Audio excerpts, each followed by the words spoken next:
नमस्कार दोस्तों। आज का हमारा विषय है रीतिबद्ध काव्य की विशेषताएं। दोस्तों, आगे बढ़ने से पहले चैनल को सब्सक्राइब कर लीजिए, साथ में बेल आइकन प्रेस कर लीजिए ताकि अगली वीडियो का नोटिफिकेशन आप तक आसानी से पहुंच सके। रीतिकालीन कविता के प्रसंग में विद्वानों ने 3 प्रकार के काव्य का विवरण दिया है। जैसे कि मैंने आपको पिछली वीडियो में बताया था कि रीतिकाल में 3 प्रकार के कवियों को विभाजित किया गया है: रीतिबद्ध, रीतिसिद्ध और रीति मुक्त। आज हम पढ़ेंगे रीतिबद्ध काव्यधारा की विशेषताएं। रीतिबद्ध किसे कहते हैं, रीतिसिद्ध कवि कौन से हैं और रीतिमुक्त कवि कौन से हैं, ये मैं आपको पिछली वीडियोस में बता चुकी हूँ। देखिए, रीतिबद्ध काव्यधारा में वे कवि आते हैं जो रीति के बंधन में बंधे हुए हैं। क्या है? रीति के बंधन में बंधे हुए हैं, अर्थात जिन्होंने रीति ग्रंथों की रचना की। लक्षण ग्रंथ लिखने वाले इन कवियों में प्रमुख हैं केशवदास, चिंतामणि, देव, मतीराम, पद्माकर, भूषण, भिखारीदास, कुलपति मिश्र, दुल्ह आदि। अब पढ़ते हैं हम रीतिबद्ध काव्य की प्रमुख विशेषताएं। पहली विशेषता है रीति निरूपण। रीतिबद्ध कवियों की प्रधान प्रवृत्ति है रीति निरूपण, अर्थात लक्षण ग्रंथों की रचना करना। तो जैसा कि हमने पिछली वीडियो में भी देखा था कि जो रीतिबद्ध कवि होते हैं वो लक्षण ग्रंथों की रचना करते हैं। रीति में बंध कर लक्षण ग्रंथों की रचना करने वाले कवि रीतिबद्ध होते हैं। तो रीति निरूपण इनकी प्रमुख रचना है। संस्कृत काव्य शास्त्र को हिंदी में रूपांतरित करने का काम रीतिबद्ध आचार्यों द्वारा किया गया है। विभिन्न काव्यांगों के लक्षण एवं उदाहरण देते हुए अनेक कवियों ने लक्षण ग्रंथों की रचना की। सामान्य पाठकों को काव्य शास्त्र की जानकारी कराना तथा काव्य शास्त्र की मर्मज्ञता का प्रदर्शन करना ही इन ग्रंथों के रचयिताओं का उद्देश्य रहा है।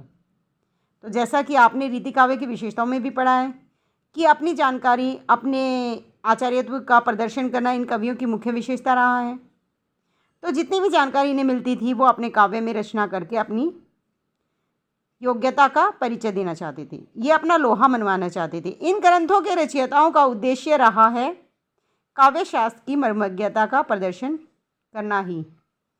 केशव की कवि प्रिया, चिंतामणि की कवि कुल कल्पतरु, मतीराम की ललित ललाम आदि ऐसी ही रीति निरूपक रचनाएं हैं। रीतिबद्ध काव्य की दूसरी विशेषता है श्रृंगारिकता। श्रृंगारिकता इस काल के काव्य का केंद्र बिंदु है। इस काव्य में नक्श चित्रण के द्वारा नायिका के रूप सौंदर्य की झांकी प्रस्तुत की गई है तथा राधा कृष्ण की प्रेम लीलाओं का विविध प्रकार से चित्रण किया गया है।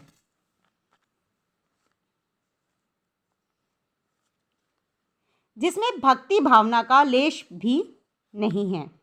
इनका जो राधा कृष्ण का चित्रण था उसमें भक्ति भावना न होकर सिर्फ श्रृंगार के उद्देश्य से, श्रृंगारिक वर्णन के उद्देश्य से उनका चित्रण किया गया है। नायिका भेद के अंतर्गत भी श्रृंगार ही प्रमुख प्रतिपाद्य रहा है। रीतिकालीन दरबारी परिवेश एवं कामुक मनोवृत्ति के कारण, उस काल में जो रीतिकालीन परिवेश था वो कैसा था? दरबारी, और उनकी मनोवृत्ति कैसी थी? कामुक।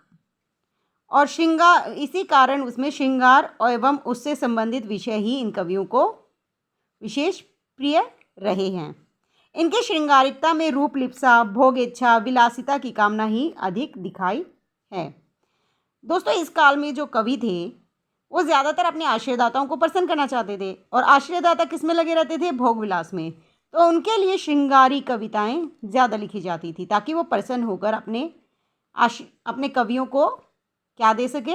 मुद्राएं, सोने की मुद्राएं दे सके जिनसे उनका जीवन यापन हो सके। इस काल की अगली विशेषता है अलंकार वर्णन। अलंकार वर्णन इस काल की प्रमुख विशेषता रही है। कवियों को अलंकार वर्णन पर ज़्यादा ध्यान देना था। देखिए, दरबारी काव्य होने के कारण रीतिकालीन काव्य में अलंकरण की प्रधानता है। रीतिबद्ध कविगण कविता सुंदरी को अलंकारों से सुसज्जित करने में अपने कवि कर्म की सार्थकता समझते थे। इनका मानना था कि जितना हम कविता को अलंकार से सुसज्जित करेंगे उतना ही उनका जो कवि कर्म है वो सार्थक होगा। अलंकारों के प्रति इनका मोह अति प्रबल था। वे प्रयत्नपूर्वक अलंकारों का प्रयोग कर अपनी बुद्धि का लोहा मनवाने को विवश करती थी। मतलब जहाँ पर अलंकार का प्रयोग नहीं भी होना होता था, वहाँ भी ये ज़बरदस्ती अलंकार को ला देते थे और दिखाना चाहते थे कि हम इतने बुद्धिमान हैं। वस्तुतः वे केशव की इस उक्ति का समर्थक थे। कौन सी उक्ति? यद्यपि सुजाति सुलक्षणी सुवर्ण सरस सुवृत भूषण बिनु न विराजय कविता बनिता मित। अलंकारों के बिना कविता सुंदरी सुशोभित नहीं होती, भले ही वह अन्य गुणों से युक्त क्यों न हो। इनका मानना था कि अलंकारों के बिना कविता सुंदर लग ही नहीं सकती, भले ही उसमें कितने ही और गुण क्यों न हो।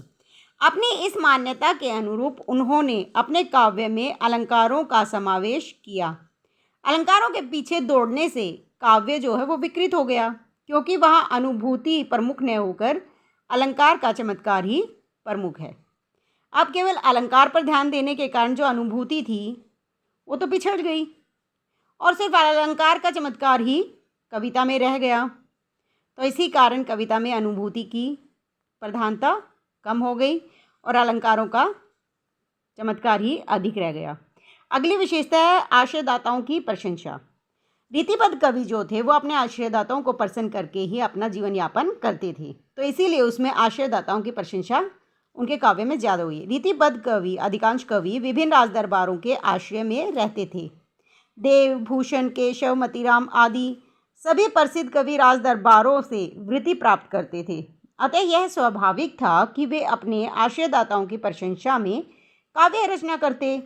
देव ने अपने आश्रयदाता भवानी सिंह के लिए भवानी विलास, सुदन ने सुजान सिंह की प्रशंसा में सुजान चरित लिखा। इसी तरह से अन्य प्रशंसा में और भी कई ग्रंथ लिखे गए थे। अगली विशेषता है प्रकृति चित्रण। रीतिबद्ध कवियों ने प्रकृति चित्रण प्राय उद्दीपन एवं अलंकारिक रूप में किया है। नायक नायिका की मानसिक दशा के अनुकूल प्रकृति भी संयोग काल में दुखद एवं वियोग काल में सुखद और वियोग काल में दुखद रूप में चित्रित की गई है। देव, मतीराम, भिखारीदास आदि कवियों ने षड ऋतु वर्णन में उद्दीपन रूप में ही प्रकृति चित्रण उपलब्ध होता है। मान लीजिए यहाँ पर ज़्यादातर क्या हुआ है, प्रकृति का उद्दीपन और अलंकारिक रूप में चित्रण हुआ है। प्रकृति का सरल स्वाभाविक चित्रण नहीं हुआ है। प्रकृति का जो नायक नायिका के बीच में उद्दीपन और अलंकारिक रूप में प्रयोग किया गया है। अगली विशेषता है काव्य रूप। रीतिबद्ध कवियों ने मुक्तक काव्य की रचना मुख्य रूप से की है। प्रबंध काव्य भी लिखे हैं परंतु कम मात्रा में। रीतिबद्ध की अगली विशेषता है वीर काव्य। रीतिबद्ध कवियों में कवि भूषण ने वीर काव्य की रचना प्रचुर मात्रा में की। कवि भूषण का शिवराज भूषण, शिवा बावनी और छत्रसाल वीर काव्य के प्रमुख ग्रंथ हैं। इन ग्रंथों में वीर रस की सुंदर अभिव्यक्ति हुई है। अगली विशेषता है लोक जीवन का वर्णन। रीतिबद्ध कवियों ने लोक जीवन का अत्यंत सुंदर वर्णन अपने काव्य में किया है। इनकी अगली विशेषता है भाषा शैली। रीतिबद्ध कवियों ने ब्रज भाषा का प्रयोग अपने काव्य में किया। भाषा में तत्सम तद्भव शब्दों की प्रधानता है। देशज विदेशज शब्दों का प्रयोग भी है। भाषा में लाक्षणिकता, संगीतात्मकता का पूरा प्रयोग किया है। मुहावरों एवं लोकोक्तियों का खूब प्रयोग कवियों ने किया है।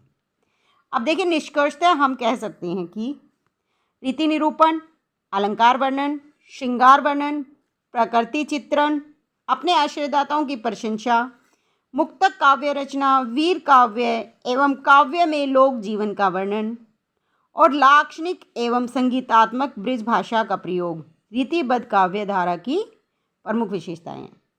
दोस्तों, वीडियो अच्छी लगी है तो लाइक शेयर ज़रूर कीजिएगा। साथ में चैनल को सब्सक्राइब कर लीजिए ताकि अगली वीडियो का लिंक आप तक पहुंच सके। इसके लिए बेल आइकन प्रेस कर लीजिए।